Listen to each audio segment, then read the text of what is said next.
தங்க நகை கடனுக்கான நிபந்தனைகளை தளர்த்தியது ரிசர்வ் வங்கி. நகை வாங்கியதற்கான ரசீது என்பது உள்ளிட்ட பல்வேறு கட்டுப்பாடுகள் தளர்வு.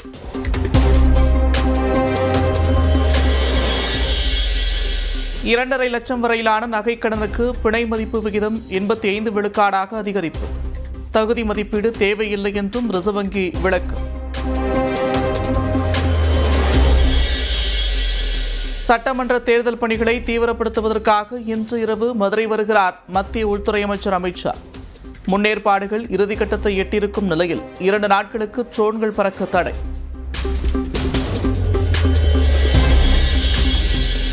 அமித் ஷா தலைமையிலான மாவட்ட நிர்வாகிகள் கூட்டத்தில் 15,000 பேர் பங்கேற்க அனுமதி. சட்டமன்ற தேர்தல் தொடர்பாக முக்கிய அறிவுரைகளை வழங்குவார் என்றும் தகவல். மக்களை சந்திக்க புறப்படும் திமுக நிர்வாகிகளின் ஒவ்வொரு நகர்வும் வெற்றி பெற முதலமைச்சர் மு.க.ஸ்டாலின் வாழ்த்து. மாவட்ட செயலாளர்களுடனான ஆலோசனைக் கூட்டத்திற்கு பிறகு எக்ஸ் பக்கத்தில் பதிவு.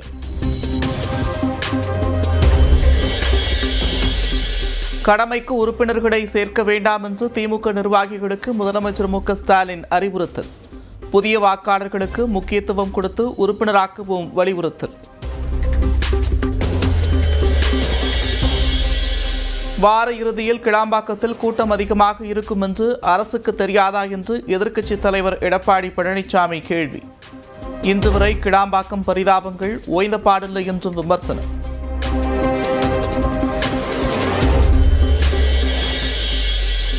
சென்னை கிளாம்பாக்கத்தில் கடந்த 3 நாட்களாக பயணிகளின் தேவைக்கு ஏற்ப கூடுதலாகவே பேருந்துகள் இயக்கம். அரசு விரைவு போக்குவரத்து கழகம் விளக்கம். கூட்டணிக்கு பாஜக இதுவரை அழைக்கவில்லை என்று சென்னையில் பாமக நிறுவனர் ராமதாஸ் விளக்கம். கூட்டணி குறித்து பேசி முடிவெடுக்கப்படும் என்றும் உறுதி. பாஜக அழைப்பு வந்திருக்கா? மறுபடியும் உங்களை வந்து பார்க்க சொல்லி 26 தேர்தல்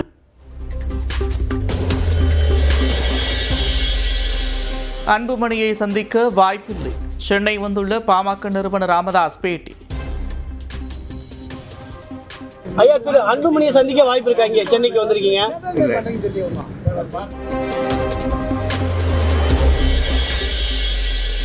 எடப்பாடி பழனிசாமி தான் தங்களது அணிக்கு வந்திருப்பதாக அமமுக பொதுச் செயலாளர் டிடிவி தினகரன் கருத்து. திமுகவை வீழ்த்த அதிமுகவுடனான பங்காளி சண்டையை ஒத்திவைத்திருப்பதாகவும் நியூஸ் 18க்கு பேட்டி. ஏற்கனவே பங்காளி சண்டை இருக்கு, அதை வச்சுதான் கேட்குறீங்க. எங்களை பொறுத்தவரை இந்த சண்டையெல்லாம் ஓரமாக வச்சுட்டு அதெல்லாம் பின்னாடி தேர்தல் முடிஞ்சு திமுகவை வீழ்த்தி விட்டு பார்த்துக் கொள்ளலாம். சென்னையில் வரும் 11ஆம் தேதி முதல் 14ஆம் தேதி வரை தேமுதிக மாவட்ட செயலாளர்கள் கூட்டம். சட்டமன்ற தேர்தல் பணிகள் குறித்து ஆலோசனை நடத்துகிறார் பிரேமலதா விஜயகாந்த்.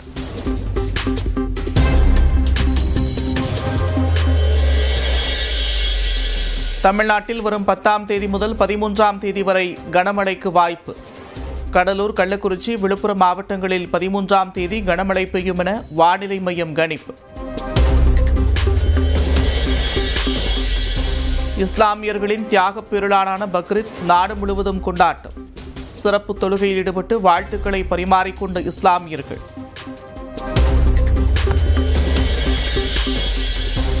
தமிழ்நாட்டில் சென்னை உட்பட 10 இடங்களில் சதமடித்த வெயில். அதிகபட்சமாக ஈரோட்டில் 103 டிகிரி ஃபாரன்ஹீட் அளவிற்கு வெப்பம் பதிவு.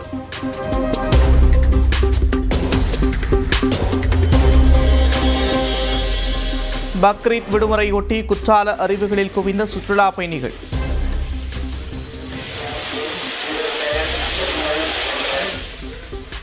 உதகை தாவரவியல் பூங்காவிலும் திரண்டு உற்சாகம்.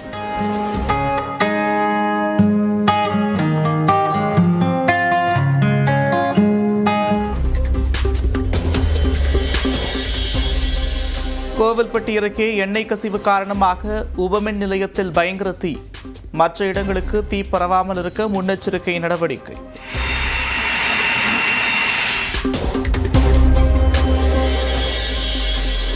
புதுச்சேரியில் கட்டுப்பாட்டை இழந்த மினி வேன் கடைக்குள் புகுந்து விபத்து. நூலிலையில் 2 பேர் உயிர் தப்பிய பதைவதைக்க வைக்கும் சிசிடிவி காட்சிகள்.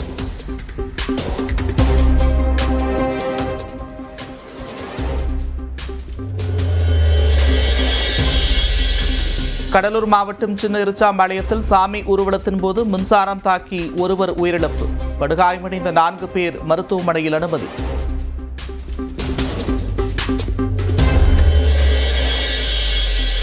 சேலத்தில் அரசு பேருந்து ஓட்டுநரை தாக்கிய வழக்கறிஞருக்கு தர்மடி கொடுத்த பொதுமக்கள்.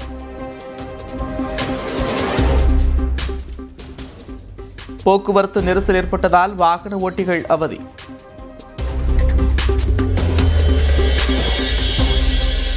மகாராஷ்டிரா சட்டமன்ற தேர்தலில் பாஜக மேட்ச் பிக்சிங் செய்து வெற்றி பெற்றது.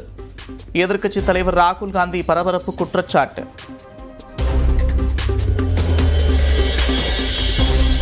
தேர்தல் தோல்விகள் ராகுல் காந்தியை விரக்தியடைய செய்துள்ளது. மேட்ச் பிக்சிங் குற்றச்சாட்டுக்கு ஜே.பி. நட்டா பதில்.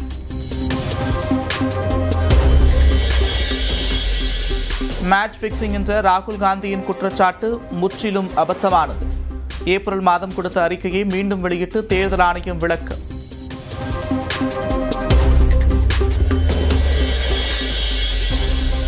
அசாமில் கடுமையான மழைக்கு பிறகு மெல்ல திரும்புகிறது இயல்பு நிலை.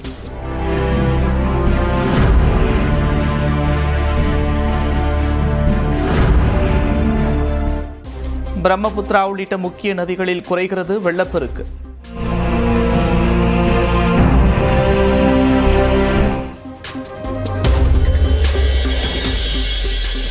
காசா சிட்டி மீது இஸ்ரேல் நடத்திய வான் தாக்குதலில் 7 பேர் உயிரிழப்பு, 5 குழந்தைகள் பலியான பரிதாபம். சவுதி அரேபியாவின் மெக்காவில் லட்சக்கணக்கான இஸ்லாமியர்கள் வழிபாடு.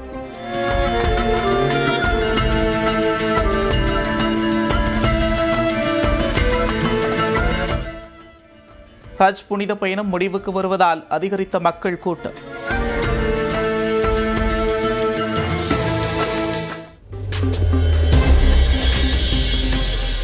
டெஸ்ட் தொடரில் விளையாடுவதற்காக இங்கிலாந்து சென்றடைந்தது இந்திய கிரிக்கெட் அணி. புதிய கேப்டன்கள் தலைமையில் 5 போட்டிகள் கொண்ட தொடரில் விளையாடுகிறது.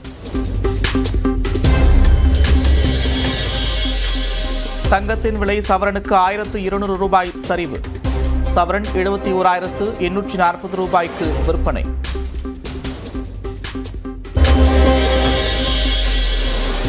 தமிழ்நாடு தேசிய சட்ட பல்கலைக்கழகத்தில் படிக்க தேர்வாகியுள்ள பஞ்சமலை பகுதி பழங்குடியின மாணவருக்கு முதலமைச்சர் வாழ்த்து. சட்டப்படிப்புக்கு திமுக சட்டத்துறை வழிநடத்தும் என்றும் உறுதி.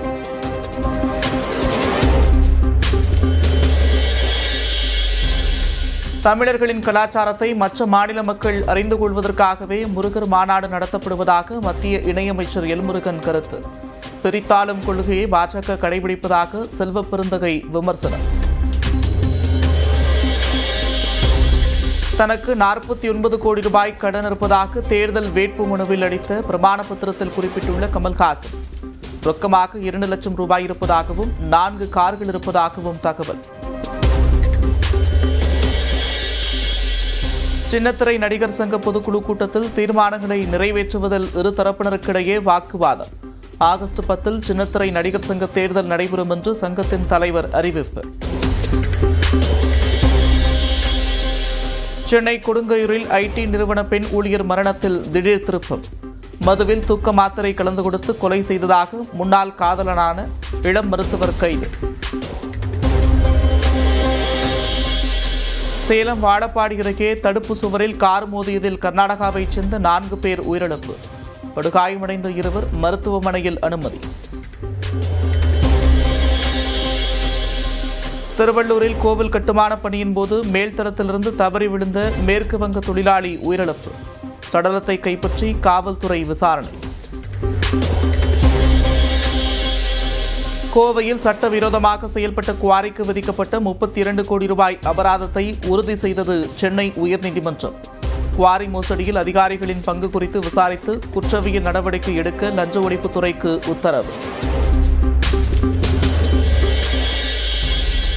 சேலம் மாவட்டம் தலைவாசல் அருகே கருவின் பாலினத்தை கண்டறிந்து கூறிய 2 பேர் கைது. வீட்டில் வைத்திருந்த ஸ்கேன் இயந்திரம் பறிமுதல். திருப்பத்தூரில் கோவில் தூய்மை பணிக்கு சென்ற பெண்ணுக்கு பாலியல் தொல்லை கொடுத்ததாக புகார். அர்ச்சக தியாகராஜன் மீது வழக்கு பதிவு செய்து காவல்துறை விசாரணை.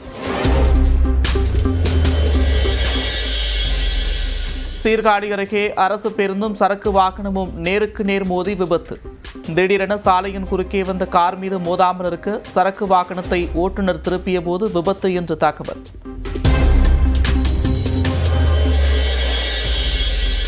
உதகையின் பிஷன் டவுன் அருகே குடியிருப்பு பகுதிகளில் முகாமிட்டிருந்த 20க்கும் மேற்பட்ட காட்டெருமைகள்.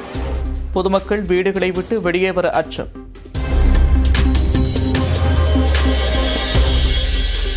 விருதுநகர் மாவட்டம் திருச்சுழி அருகே கோவில் திருவிழாவில் ஆண்கள் மட்டுமே கலந்து கொண்ட கறிவிருந்து. 150க்கும் மேற்பட்ட கிடாய்களை படையலிட்டு வழிபாடு.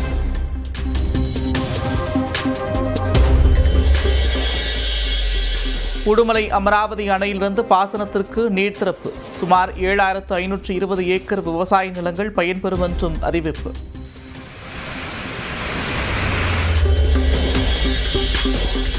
திண்டுக்கல் அருகே நந்தவனப்பட்டியில் வீட்டுக்குள் புகுந்து தவளையை விழுங்கிய 5 அடி நீள நாகப்பாம்பு. பாம்பை நகரவிடாமல் தடுத்து நிறுத்திய வளர்ப்பு நாய்.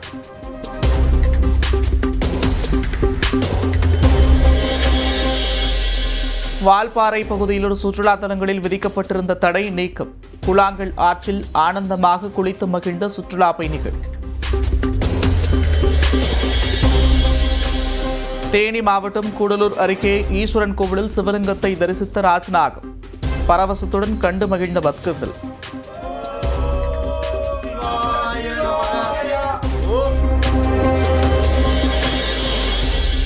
அரியலூர் மாவட்டம் உடையார்பாளையம் அருகே உள்ள மகாமாரியம்மன் கோவிலில் விமர்சையாக நடைபெற்ற தேரோட்டம்.